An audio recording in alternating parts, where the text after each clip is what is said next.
প্র্যাকটিসটা শেষ করতে দাও। বাথরুম থেকে একবার বেরিয়ে নি, তারপর তোকে ভালো করে প্র্যাকটিস করাবো। এখনো বলছি জলদি যা। পারবো না। আমির ভাই, কেমন না গেলি? আচ্ছা, পারবো না পারবো না পারবো না। দাঁড়া, আসছি, দেখাচ্ছি মজা।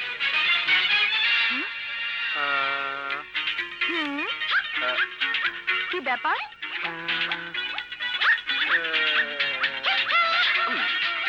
মনে হয় পৃথিবীর অষ্টম আশ্চর্য দেখে ফেলেছো।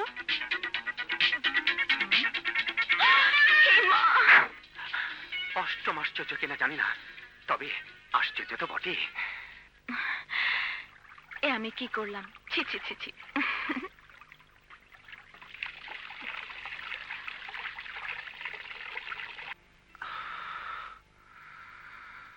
কি হয়েছে তোমার? বিজলি, জীবন নিয়ে জুয়া খেলতে খেলতে আমি এমন এক জায়গায় পৌঁছে গিয়েছিলাম যেখানে কোনো দ্বিধা, দ্বন্দ্ব, লজ্জা, ভয়, সংকোচ কিছুই ছিল না। অথচ তোমার এই অনুপ্রেরণায় বাস্তবের মুখোমুখি দাঁড়িয়ে কতগুলো নিষ্পাপ জীবনের সঙ্গে আমি জড়িয়ে গেছি। তুমি কাদের কথা বলছো? তাদের কথা, যাদের বেঁচে থাকার একমাত্র অবলম্বনকে হারিয়ে, যারা আজ নিঃস্ব, যারা আপনজনকে হারিয়ে আজও জানে যে সে বেঁচে আছে। শতবার চেষ্টা করেও আমি আমি ওদের সরল বিশ্বাসকে ভেঙে দিতে পারিনি।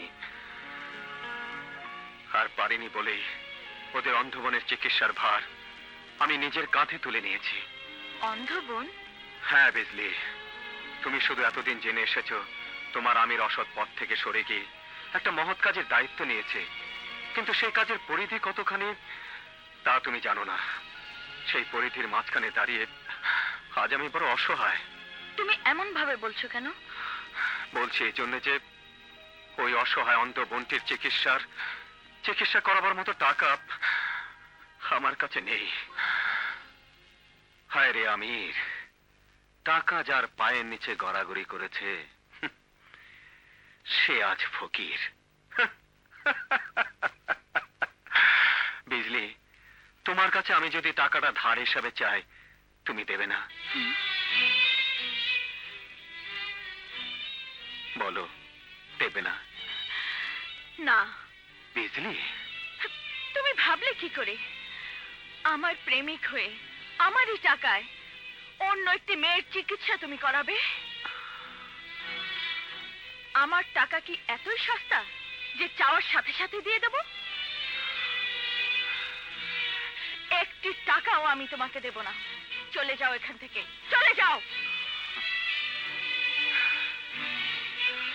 শোনো, তোমাকে অমন আঘাত দিয়ে কথা বললাম, কোনো প্রতিবাদ করলে না? আপনজন আঘাত দিলে তার প্রতিবাদ করতে নেই। মিথ্যে কথা। আমি তোমার আপনজন হলে তুমি আমার কাছে টাকাটা ধার হিসাবে চাইতে না। আজও তোমার বিজলিকে তুমি চিনলে না। আরে শুধু টাকা কেন, তোমার জন্য আমার জীবনে সবকিছু ত্যাগ করতে পারি, প্রয়োজনে মরতেও পারি।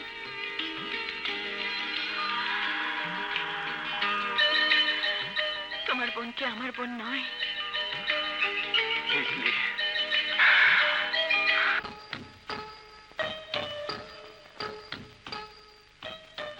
হে খোদা,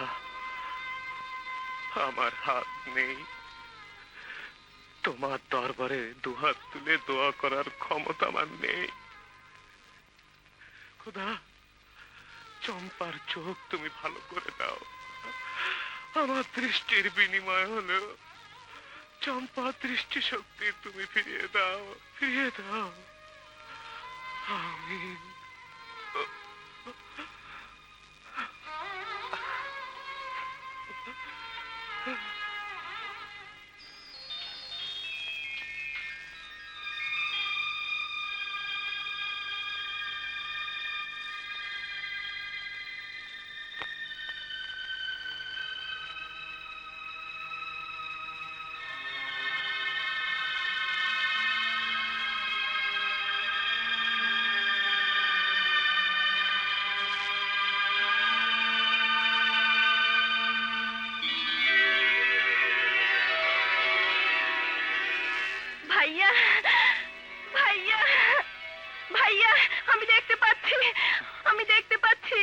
পাচ্ছিস? হ্যাঁ, আমি দেখতে পাচ্ছি। হুজুর, সারা জীবন দেখেছি আপনাকে লোকজন এগিয়ে নিতে এসেছে, আপনি কাউকে এগিয়ে আনতে যাননি, কিন্তু এখন দেখছি। তুই কোনোদিন কাউকে নিজ হাতে খুন করেছিস? না কোনোদিন তোর জেল হয়েছে? না, কোনোদিন তোর ফাঁসির হুকুম হয়েছিল? খুন না করলে ফাঁসি হবে কেন হুজুর? আমার হয়েছিল, মানুষ খুন করে। হ্যাঁ, বলেন কি?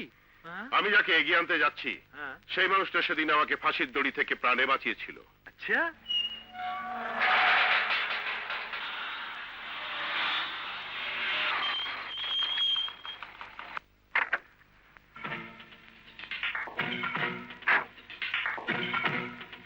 Welcome, welcome mister Sikdar. তুমি তো আজকাল ইংরেজিতে কথা বলো দেখছি। আরে বলবে না, হুজুর আমার বিদেশি মাল খেতে খেতে। প্লিজ।